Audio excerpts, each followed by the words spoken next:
परनी बियाह के उतार पोसले बापिया रे दूधू गो कबूतर का कहिए सखी। हाँ घाटा में परनी बियाह के उतार पोसले बापिया रे दूधू गो कबूतर दाना चरावे धोके साड़ी के पलेट पर चिरैया के चोट से खरोच लागल पेट पर चिरैया के चोट से खरोच लागल पेट पर।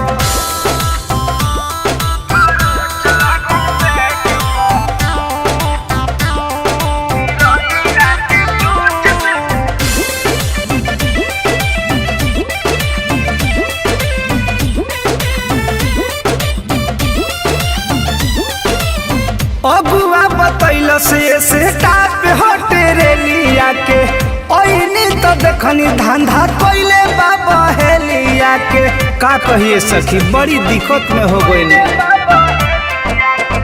अगुआ बतैल से टाप हटे रेलिया के ओइनी तो देखनी धंधा कोइले बाबा हेलिया के सस्ता के सौदा भेटाइल महंगा रेट पर चिरैया के चोच से खरोच लागल पेट पर चिरैया के चोच से खरोच लागल पेट पर माई।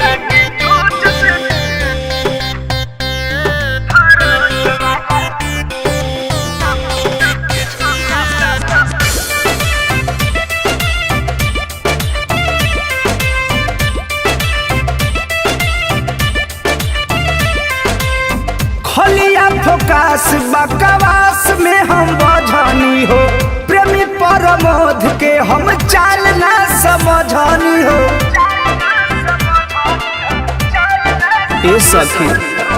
खलिया फोकास बकवास में हम बझनी हो संतोष रंजीत के हम चाल ना समझनी हो कहले सुधा कर रहे गार्ड उनका गेट पर चिरैया के चोट से खरोच लागल पेट पर चिरैया के चोट से खरोच लागल पेट पर दैया रे दैया।